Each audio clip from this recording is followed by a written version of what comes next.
We're getting ready for March, which means International Women's Month, International Women's Day, and in early March. And last year we focused quite a bit on RGB and a lot of historical women's figures, and rightly so.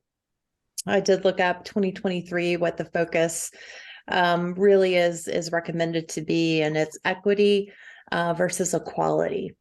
And so I thought I knew what that really was getting to. And I did go and do a little research just to be sure. And if I put it in the healthcare context, to me, it makes most sense to use examples. And in medicine, it was always, if you applied for a role, you might have equal opportunity to apply regardless of gender. And yet it might not necessarily have an equitable outcome if you didn't golf. Meaning, the younger men in leadership and the younger physicians who happen to be men generally golfed more than their female counterparts. And it was just a relationship building opportunity that the women who generally didn't golf as much just wouldn't have. And it really did impact me. I didn't golf. I did get roles, various roles, but then even when I was on a roll, the only real annual event with physicians was a big golf outing that would be held. So I had to learn to get out there and putz around as best I could and select the right team of people that didn't care that I was hacking it up. Just to be able to be on the golf course and interact with executives, interact with other physician leaders, interact with other people who would have influence professionally. And so that really does make me pause to think a little bit. And then I always think anytime there's a holiday or a recognized month, why is this necessary? Women's History Month. Do we have a Men's History Month? No. Why is that? Because the men are all written up in the history books. There's Black History Month.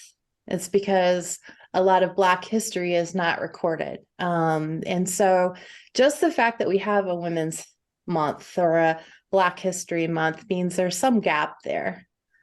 And so just wanting to explore that today with you, what your thoughts are, and most importantly, how do we move forward? Yeah. So the concept of equity really does hit me quite hard, because when we think about diversity, inclusion, and equity, we often think about what relationships, what like geographical relationships, what interest sharing does one person have that gives them a little bit more of an in? And are you creating those opportunities for everybody in the team? Mm-hmm.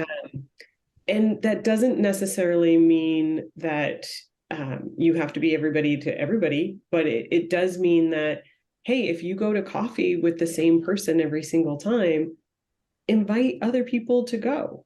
Mm-hmm.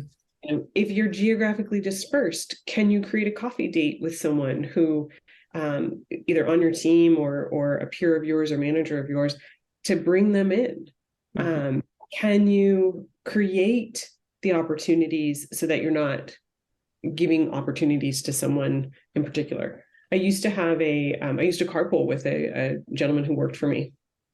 And I was really conscientious of, gosh, this guy's getting 2 hours a day, depending on the Portland traffic, at least an hour and a half a day with me in the car. And could that be considered an advantage? Does that give him a tailwind to push him faster? Mm-hmm. It certainly gave me much more context about him. Yeah. And so what was I doing for the rest of the team to make sure that they had as much access to me, especially for teammates that were in Costa Rica or in Germany? And, how do we make sure that we're getting the FaceTime, that we're getting the same levels of connection given the geographic nature of the work and how this person got to carpool. Mhm. So just being thoughtful doesn't mean that you necessarily, can't carpool with someone. And then the golf thing kind of pisses me off. Just because how are you supposed to show up as your authentic self during that particular time frame when it is a skill? Yeah. So most women would go man the tables. Mm. So they would do the women's work. They would do the Yes. accounting work. They would tally up the totals. Yes. They would make sure the stuff was available, whether it was the shirt or the golf balls, the mulligan passes, whatever. And I would just refuse to do that. So I could either go out on the golf course and make a fool out of myself and try to have as much fun as possible, or not go at all. And, many women are in that same situation. Back to your examples. Yeah, equality would be everyone would have that opportunity or be invited, if it were possible, to carpool with you. Yeah. But equity would mean looking at what that specific individual would need to have that time with you. And so it was great to hear that you were really thinking through that. Yeah. Yeah. I mean, I moved away from Portland to California and found myself in the exact opposite situation where they all had the FaceTime and I didn't have any FaceTime. Mm-hmm. So, leveraging video calls before it was the pandemic, and we did video calls all the time. Just making sure that, like, when I flew up there, people were in the office so that we could spend time together, and making sure that on a monthly basis, I flew up there and had lunch, flew up there and did a get together of some sort. Because I missed that FaceTime. I was the only one at my office in my job role, and it was very, very lonely. Yeah. So it really is about how to build a relationship, authentic relationship, which takes time and getting to know each other, regardless of gender, regardless of look, color, religion. It's just trying to just think about inherent respect and regard for all of the others on your team and maybe what they need. And maybe they don't raise their hand and say, hey, I need this to be able to participate. They may be shy. They may be ashamed. They may not want to share. They don't have a car. So really taking that individual inherent value and trying to discover a little bit more. Yeah. What I like about this year's theme of equity is simply that those types of things can be done for others. You've been so generous with me and with others, just to, be expansive in how we can lift each other up. And what I'd like to kind of open up the conversation is, what's the, one or two things that we can do to help our women in our circles to shine. When I think about how relationships at work with women can go, it makes me sad, quite frankly, because we don't always bond together. Quite frankly, we often compete. And so how do we lift each other up? How do we build each other up? I remember a woman at Intel who I was invited to speak at a conference on emotional intelligence, and she was the owner of that relationship for the Forte group, and it was a group of female MBA students who were looking for job prospects. But I was invited to go and speak on emotional intelligence, and I felt really bad because I didn't clear it with her before I said yes. In the past, I had gotten in trouble for not keeping the person in the loop. Another woman at work. And this person, Melissa, she responded back to me and she was like, I think that's great. That's amazing. Good for you, good for them. Thank you for doing it. And it was such a different response than you really should run that by me before you say yes to those types of things. Whereas I thought I was just doing something kind for the organization who asked me to support them. Mhm. And I learned from her, like, oh, you don't have to put someone down. You I was doing something great for her too, right? Because we had more representation, and maybe candidates would like me and then want to come and work for Intel because I got trained at Intel and that was something amazing. Mhm. Uh, so just a shift in how we can think about putting other women up, giving Mhm. them more recognition, saying what we like about them and what they bring to the table. Um, yeah, just for the month of March, can we think about how we can lift other women up?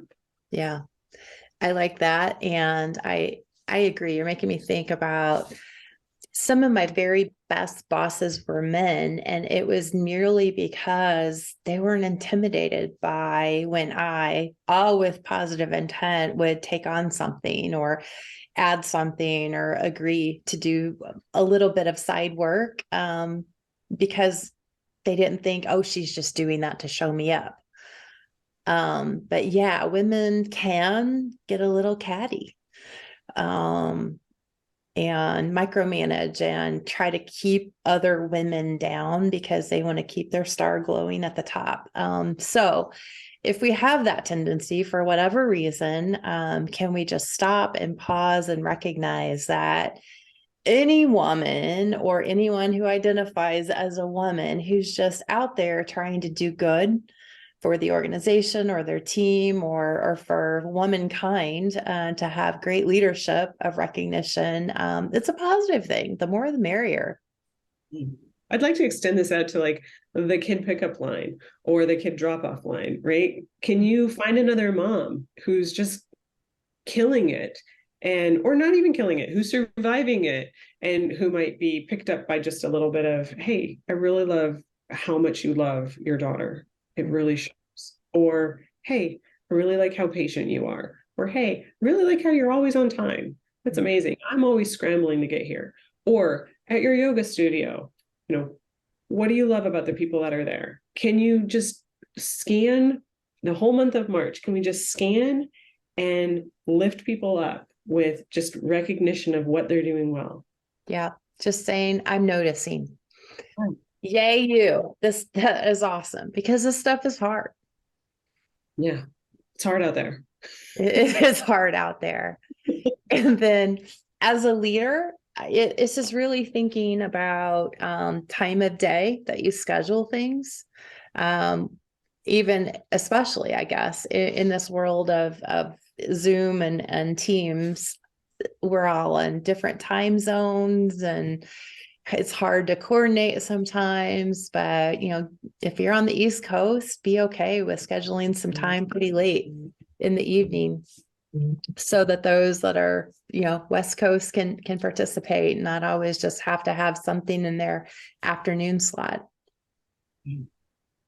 Yeah, you've been absolutely fantastic about that, and I so appreciate it, because it allows us to connect. You know, if we had to do your mornings, I couldn't do it. Yeah, 3 o'clock in the morning. How's that, Kate? Sleeping then. Right. So Right. yeah, just being considerate and thinking about how we can help each other and lift each other up. I really love the like you lift as you climb. You know, you have your hand down, and you're bringing up the next segment of the population. I know some folks who might not have been through as many years of working as we have been, might be thinking like, why do we even need this? Mhm. We need this because there's still the pay equity problem. There's still the promotional equity problem. We need this because we're still looking for greater representation in higher level jobs. Mhm. And quite frankly, we need people to not give up. Right. So we need this in order to make sure that people are really feeling the love and knowing what they're doing well. And if someone's walking around with a really good day because you noticed that they are kicking butt, and that is not a bad thing. A That little is bit not more, a bad thing. a little Yeah. bit more. The little things mean a lot. And yes, I did talk to a very young professional woman a few months ago, and she was just angry. She just was pure angry that she wasn't getting the respect at work, the regard, the leadership promotion opportunities. And she was just kind of stuck in that anger pit, and wondering why any of this had to be an issue. Hadn't we come so far? And I think sometimes we have to remember women have really come a long way. Back when my mom was younger, she had a couple of opportunities. She could be a nurse, she could be a teacher, or she could be a secretary. And that was about it. And so we've come a long way, as women, with equal access to a lot of different roles, but we're missing leadership. We're still not even equitable, among leaders. We're certainly not at board of director seats. And if we are going to truly be leading into the future, those are the seats that need to be filled, and our voices need to be heard. Absolutely. And the only way we get there is if we keep people in the workforce doing what they do, being great, being lifted up by other people in the workforce who are working just as hard as they are. Mm-hmm. Yep. And don't be afraid to care. Don't be afraid to show compassion. Don't be afraid to be vulnerable. It's none of that is a weakness. Those are core strengths that allow you to attract others, even though they're generally female characteristics. Utilize those, and don't be afraid to show it. Yeah, absolutely. Absolutely. And I think, I mean, it goes without saying, but we'll say it anyway. The call for March just isn't for women. The call for March is for men who are listening as well. What can you do to lift up? It just gives us a time and a space, right? We don't need to have Valentine's Day. It just gives us an opportunity to show people that we love it, that we love them. You don't have to buy into the Hallmark card holiday, but you can spend a little bit of extra love on that particular day. You can, grab a flower from the garden and bring it in and just tell someone you love them. Those are reminders. Mm-hmm. March is a reminder that we have a long storied history with women internationally and this company and in this country. We have an opportunity to shine the light and bolster people up. And just like when we celebrate Men's Health Month in November, and I get all the no shave November mustache things. Yeah. We don't have history, but we care a lot about their health, and I believe it's November. I think so. So it's an extra opportunity just to make sure that we're focusing, right? We're sending that lens to those women around us, to bolster them up. Very well said. So let's remind everyone in March, let's just spend a few minutes a day thinking about what we could do a little bit extra, even if it's just to say thank you. Absolutely. Well, thank you. Thank you. Have a good one.